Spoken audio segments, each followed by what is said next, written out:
Well, good morning and welcome West Tennessee. Welcome Salem Baptist Church to the Sunday morning service of the Salem Baptist Church family.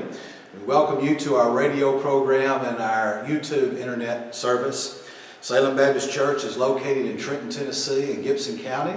My name is Joel Pigg. I have the great privilege of being the pastor here. And on behalf of myself and Brother Clark Perkins, our minister of music, and Randy Reynolds, our youth minister, we welcome you to the services of Salem Baptist Church. Hopefully you have your Bible with you and ready to get started. So if you do, open with me to the Old Testament book of Habakkuk. The Old Testament book of Habakkuk. Now, Habakkuk is one of the minor prophets. It's a hard one to find. It's located with the rest of the minor prophets. You've got Jonah, Micah, Nahum, Habakkuk, and Zephaniah. So it's a hard book to find. It's also a hard book to say, Habakkuk. Every time I hear somebody mention the book of Habakkuk, I want to say, bless you. Habakkuk, bless you. Habakkuk, bless you. So it's a hard book to find. It's a hard book to say as well. If you tuned into our service on Wednesday night, our midweek Red Chair Bible study, you'll remember that I said we were going to skip over the book of Habakkuk and study the book of Zephaniah so that we can study Habakkuk today on Sunday morning. On Wednesday nights, we're working our way through the Bible, preaching one message from every book of the Bible. And this past Wednesday night, we were ready for the book of Habakkuk. But we skipped over it in order to save it for today. I specifically wanted to save it for today because I believe God has a special word for us today from his book of Habakkuk. Habakkuk is an unfamiliar book. It's, I'm going to assume, one of the least read books, but yet it's very relevant for us today, especially in the day and time that we live. Therefore, my message this morning is entitled, Attention America, Heed the Headlines of Habakkuk. Attention America, heed the headlines of Habakkuk. Now, as we get started, we'll see that the entire book of Habakkuk is a conversation between the prophet Habakkuk and God. It is as if Habakkuk allows us to listen in on his private prayer time with God, where we hear Habakkuk's prayer and God's response. But as we listen in on Habakkuk and God's conversation, we can also glean much relevancy for our nation and for our lives today in this day and time that we live. As Habakkuk begins his conversation with God, he asks God a question that most every one of us have asked before. Let's read Habakkuk's question. It's found in chapter 1, beginning in verse 2. This is the question that Habakkuk gives to God. He says, O Lord, how long shall I cry and you will not hear? Even cry out to you violence and you will not save. Why do you show me iniquity and cause me to see trouble? For plundering and violence are before me. There is strife and contention arises. Therefore the law is powerless. Justice never goes forth. For the wicked surround the righteous. Therefore perverse judgment proceeds. Perverse judgment proceeds. Okay, this is Habakkuk's question to God. He asked this basically. He says, God, why do you allow your people to suffer and evil people to be successful? Evil people oppress righteous people, but yet you do not save, Lord. Evil is all around us, and so we cry out to you, but yet evil is not stopped. It increases. We are mocked and ridiculed, but yet evil abounds. Sometimes, God, you seem a million miles away. All the while, evil continues to increase. Why, God, why? Every one of us have wondered that same thing. Every one of us has questioned that before, especially in this day and time that we live. So this was Habakkuk's question. It was a good question. It's actually a good question for us today. Well, let's listen to God's response. God responds to Habakkuk's question, and it's found in verse 5 of chapter 1. This is God's answer. He says, Look among the nations and watch. Be utterly astounded. For I will work a work in your days which you would not believe, though it were told to you.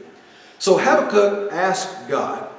He says, God, why do you do nothing while your people suffer and evil people succeed?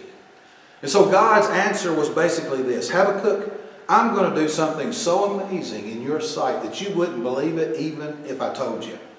Now, God is reminding Habakkuk that he's fully aware of what's going on.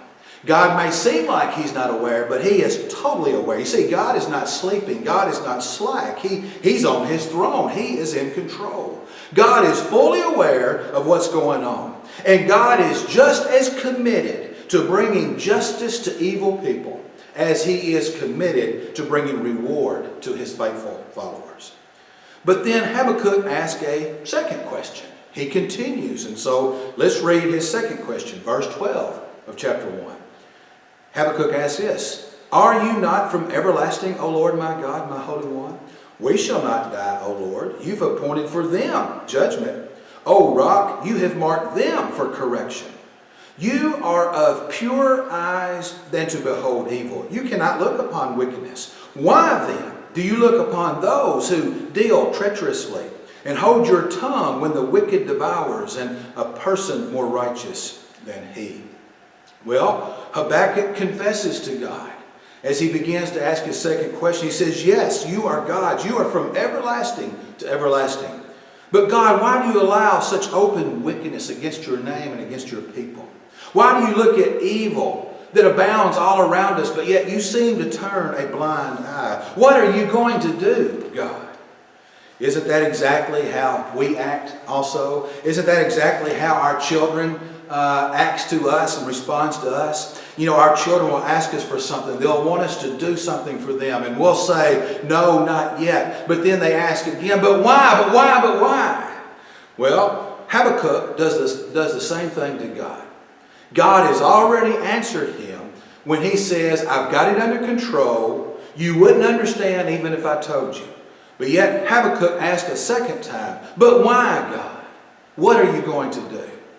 So God answers Habakkuk a second time. Let's look at chapter 2, verse 2.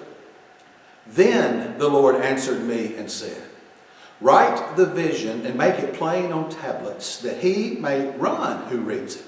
For the vision is yet an appointed time.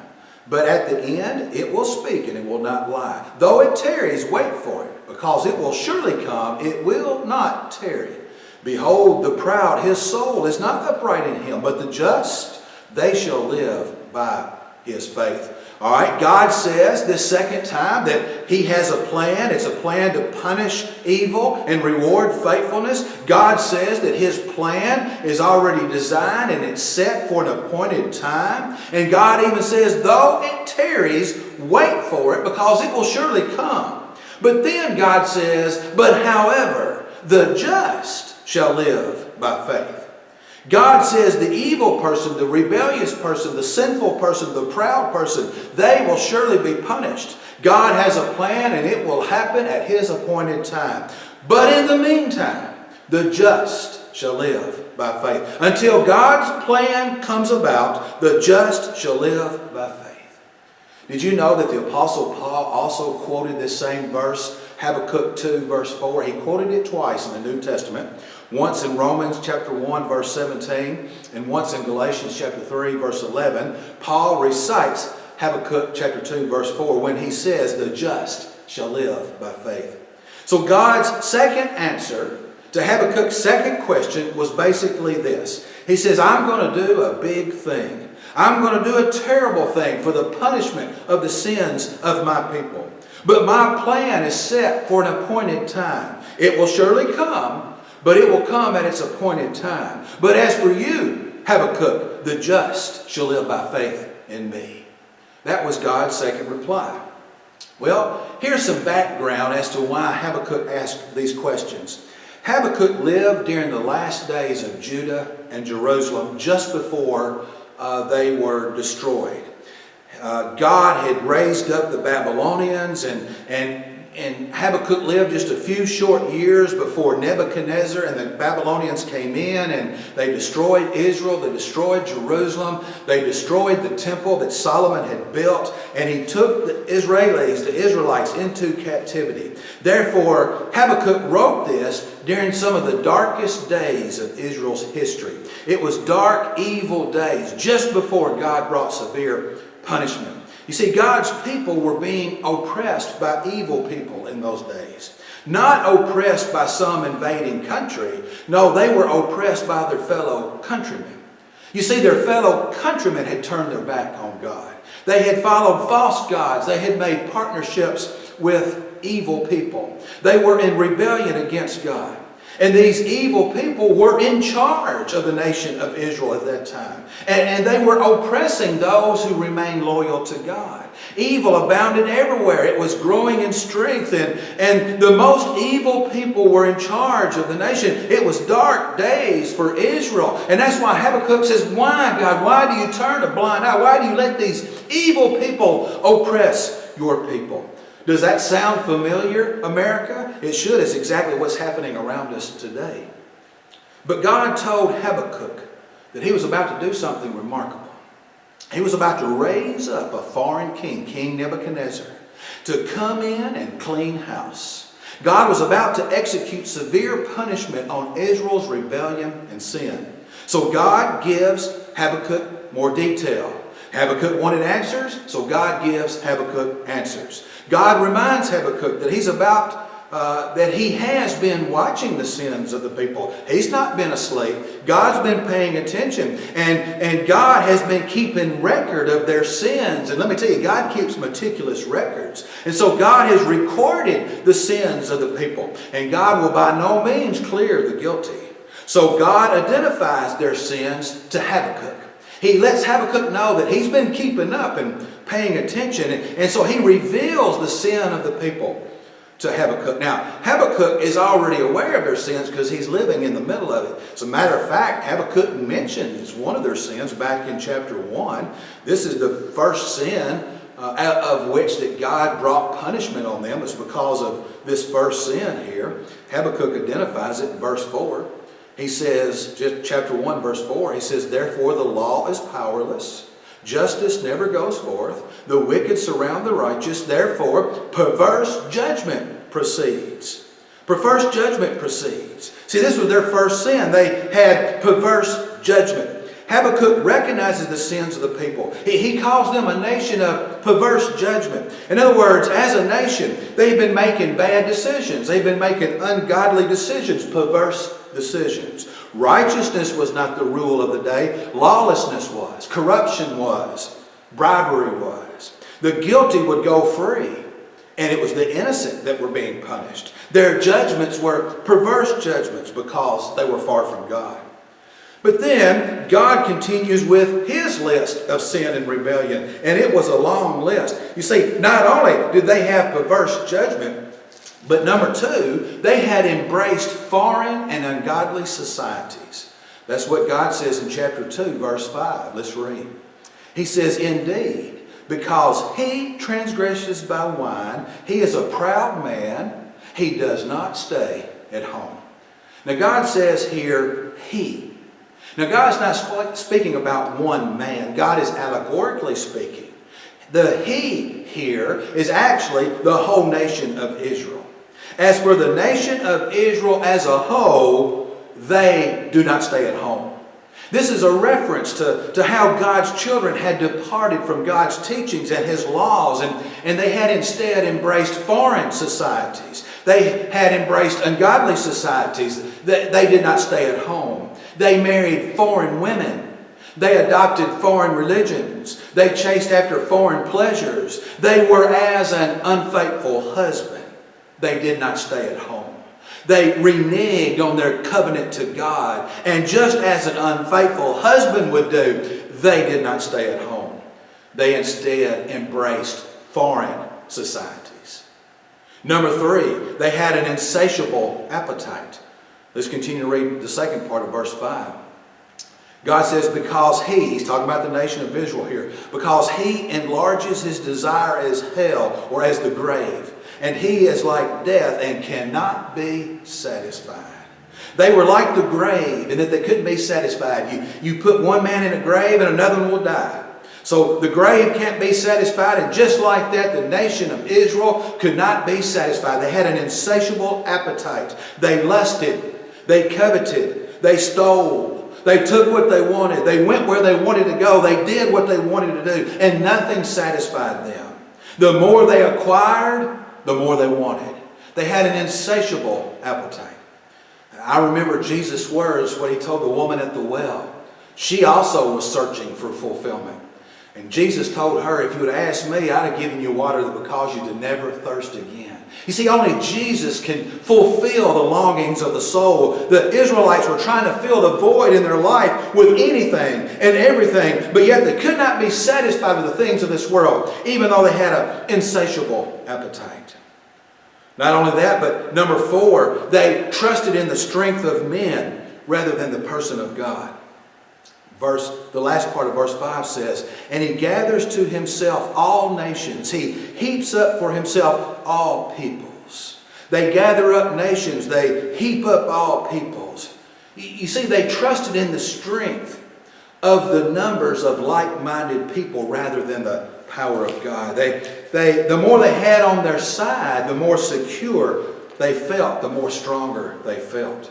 Now God had told them, I will care for you. I will provide for you. I will protect you. I'll give you everything you need. It'll rain when it's supposed to rain. Your crops will produce if you follow me. But they did not. They rebelled. They heaped up for themselves instead nations and peoples. They trusted in the strength of men's numbers rather than in the person of God.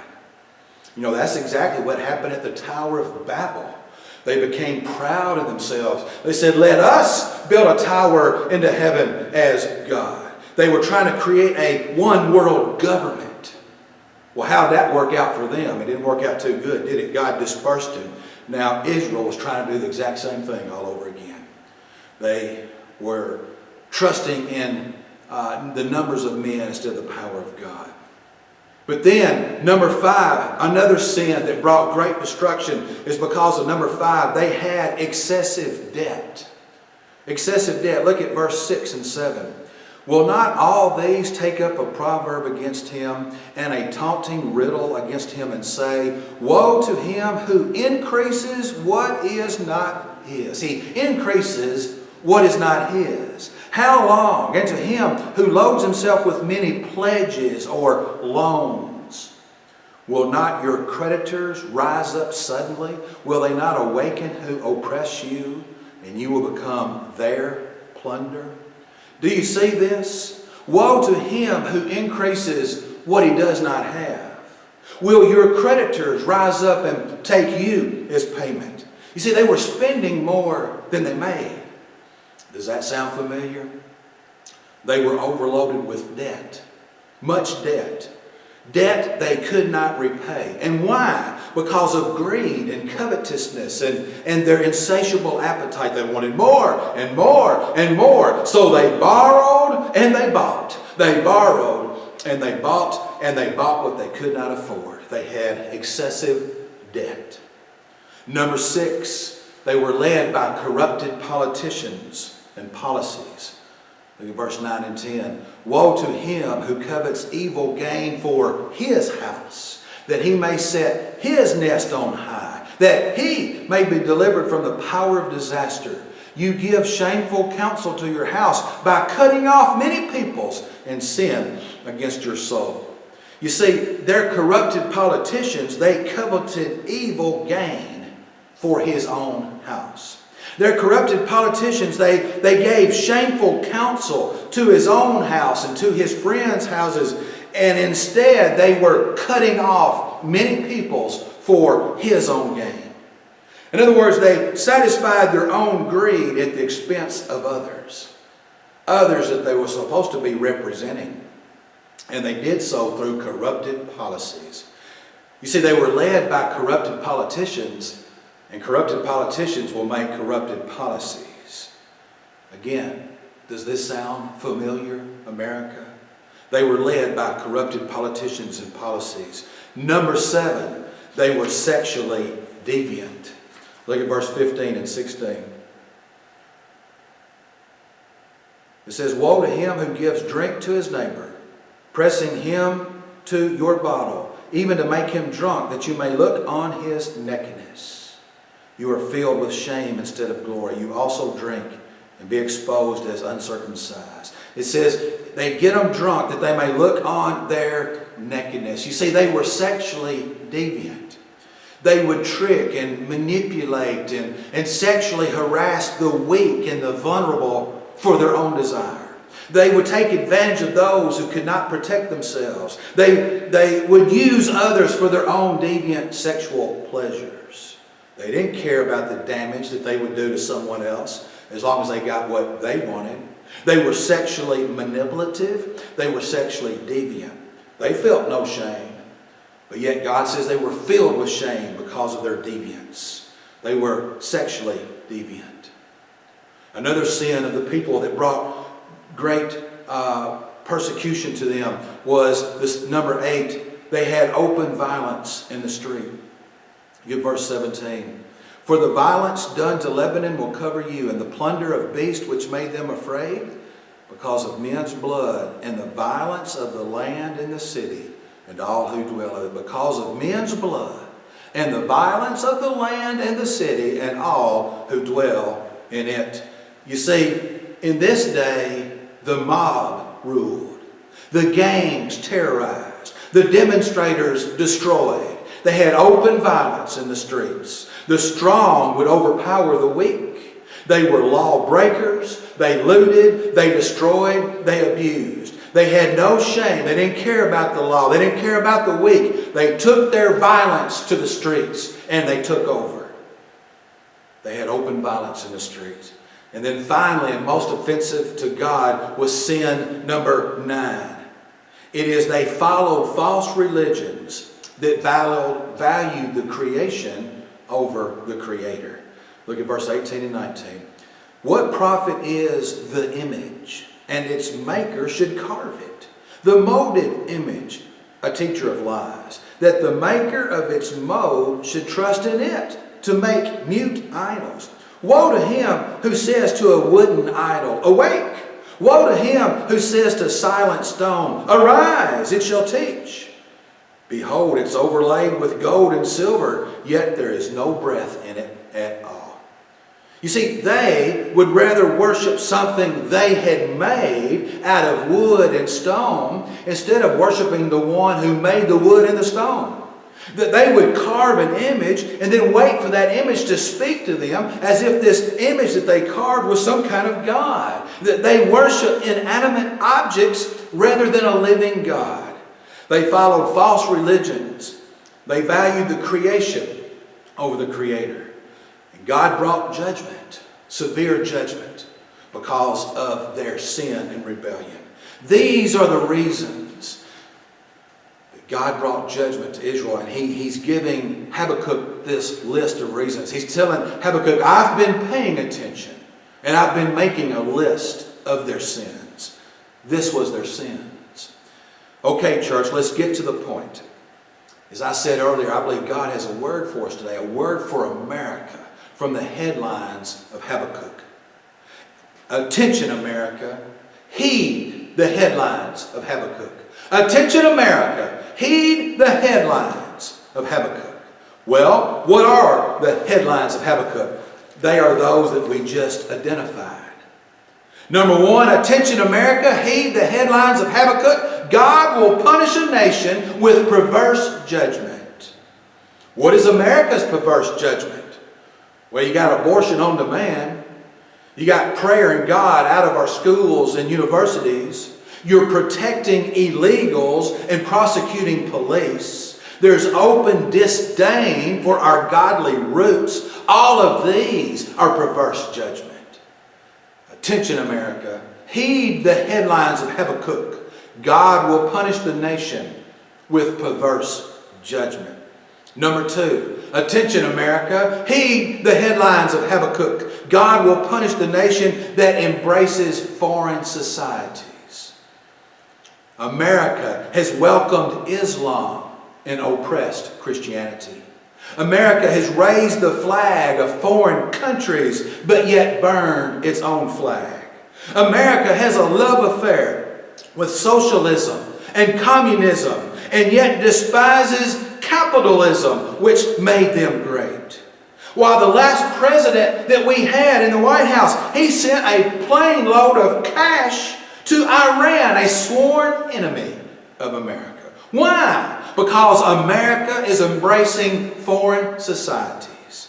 Attention, America. Heed the headlines of Habakkuk. God will punish the nation that embraces foreign societies. Number 3, attention America, heed the headlines of Habakkuk. God will punish the nation that has an insatiable appetite.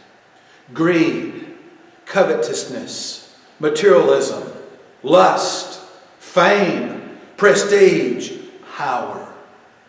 America is the most blessed nation on earth, blessed by God Himself, and God is the one that has blessed us. Well, how has America responded to the blessings of God? With greed, covetousness, materialism, lust, fame, prestige, and power. All of these are because of our nation's insatiable appetite. It's an appetite that can never be satisfied. Attention, America, heed the headlines of Habakkuk. God will punish the nation with an insatiable appetite. Number 4, attention, America, heed the headlines of Habakkuk. God will punish the nation that trusts in the strength of men rather than the person of God. Is America doing that? Is America trusting in men instead of the person and power of God? Well, America has embraced the New World Order. Patriotism and Americanism is no longer politically correct. America wants her borders and her walls eliminated. America wants her sovereignty suspended. There is a push for us to be one world-minded instead of one nation-minded. Why? Because the leaders of America are pushing towards a one-world government. Pay attention to what's happening in the news. They're pushing for a one-world government. Why would our leaders do such a thing as that? I'll tell you why. Because America's leaders trust in the strength of men rather than the person and the power of God. Attention, America, heed the headlines of Habakkuk. God will punish the nation that trust in men rather than the person of God. Number 5, attention America, heed the headlines of Habakkuk. God will punish the nation that has excessive debt. Did you know that Americans owe over $1 trillion in credit card debt? $1 trillion. That's up 15%, by the way, over 5 years ago. Did you know that nearly 50% of all Americans live paycheck to paycheck? Did you know that nearly 40% of Americans could not come up with a $400 emergency expense? Why such dire financial circumstances for the average American home? I'll tell you why. Because of excessive debt. Excessive debt. You know, it's not just Americans as an individual. It's America as a whole that has excessive debt. The current national debt of the United States is $24.5 trillion. Now let's think about the magnitude of that. America is in debt as a nation, $24.5 trillion. In America today, there's 150 taxpayers. Now, the population of America is about 330, but there's only 150 million paying taxes. 330 million in population, 150 million paying taxes. If our debt is $24.5 trillion, and we got 150 million taxpayers, that means each paying taxpayer would have to pay $163,000 to pay off our debt. We can't pay that back. We'll never pay that back. That is excessive debt. Attention, America. Heed the headlines of Habakkuk. God will punish the nation with excessive debt. Number 6, attention, America. Heed the headlines of Habakkuk. God will punish the nation with corrupted politicians and policies. Now, I don't even know where to start with this one. Did you know the current approval rating for the United States Congress is 30% approve, 66% disapprove? Less than 1/3 of America approves of her politicians. And did you know that that's the highest approval rating since 2009? I don't know what it is, but there's just something about Washington, D.C. that corrupts men and women. And corrupted politicians make corrupted policies. Attention, America. Heed the headlines of Habakkuk. God will punish the nation that allows corrupted politicians and policies. Number 7, attention America, heed the headlines of Habakkuk. God will punish the nation that is sexually deviant. Is America sexually deviant? Well, as Dr. R.G. Lee said, what used to slither down back alleys now struts down Main Street. Is America sexually deviant? Homosexual marriages, child sexual abuse, pornography addiction, folks cohabitating instead of getting married, transgender surgeries, unisex restrooms, teenage pregnancies, and even abortions on demand all display sexual deviancy. From the White House to your house, from Hollywood to the local library, America is infatuated with sex. And it's not the good kind either. It's the deviant kind. And you know what's getting worse every day? Attention, America. Heed the headlines of Habakkuk. God will punish the nation that is sexually deviant. Number 8. Attention, America. Heed the headlines of Habakkuk. God will punish the nation that has open violence in the streets. Do you remember all the violent protests in Baltimore and the destruction to that city due to violence and looting? Do you remember all the violent protests in East St. Louis and the destruction of that city due to violence and looting? Do you remember the school shootings, the Las Vegas sniper, drivers plowing through pedestrians, Little League games where fans are fighting on the field? Violence in the streets. Everywhere, violence in the streets. Attention, America, heed the headlines of Habakkuk. God will punish the nation that allows open violence in the street. And finally, number 9. Attention, America, heed the headlines of Habakkuk. God will punish the nation that follows false religions, that values the creation over the Creator. Do Americans have idols? Of course we do.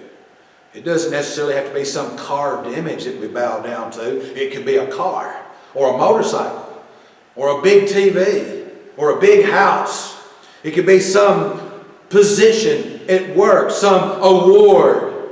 It could be sports or hunting. It could even be your kids could be your idol. Let me ask you, what's more important to you? What you have or who gave it to you? Do you value things or the Creator of those things? Attention, America. Heed the headlines of Habakkuk. God will punish the nation that follows false religions, that value the creation over the Creator. Attention, America. Heed the headlines of Habakkuk. God will punish the nation that has perverse judgment, that embraces foreign societies, that has an insatiable appetite, that trusts in the strength of men rather than the person of God, that has excessive debt, that is led by corrupted politicians, that is sexually deviant, that has open violence in the street, and that follows false religions that value the creation over the Creator. Attention, America, heed the headlines of Habakkuk. So what do? America is certainly headed down the same path that Israel was. So what about those of us who call ourselves followers of Jesus Christ? What about us? What is our role in these dark days? Well, our role is the same role that Habakkuk had. He lived during dark days. What was his role during his dark days? Well, let's read chapter 3, verse 17. Though the fig tree may not blossom nor fruit on the vines, though the labor of the olive may fail and the fields yield no food, though the flock may be cut off from the fold, and there's no herd in the stalls, yet I will rejoice in the Lord. I will joy in the God of my salvation. Church, no matter what's happening out there, no matter how dark it gets, no matter how deviant it gets, no matter what this nation does, what path they go down, no matter how far they get away from God, yet I will trust in the Lord. I will experience the joy of my salvation. They're going to do what they want to do, but as for me and my house, we will serve the Lord. The question is, what will you do during these dark days? Will you be salt and light? Will you stand on the rooftop and shout, Jesus saves? Or will you follow the crowd down the path to destruction? Wide is the gate. Broad is the way that leads to destruction. Many travel through it. Narrow is the gate. Difficult is the way that leads to eternal life. There's only a few that find it. Will you be part of the few, or will you be a part of those that follow? God is in control. Trust in Him, and He will direct your path. And all God's people said, amen. Have you given your heart to Jesus Christ? It all begins with a relationship with Jesus Christ. You agree with God that He is holy and you are not. That you're a sinner. That only He can forgive you. You ask Him sincerely in your heart to forgive you. You make a commitment to Him. You put your hope and trust in Jesus Christ, His sacrifice, His resurrection from the dead. That alone. You make it public by being baptized and join the church. And if you do that, you're born again. You're born again. Do it before it's too late. The nation is spiraling out of control. Choose Jesus before it's too late. God bless you. Thank you. And may God be with you.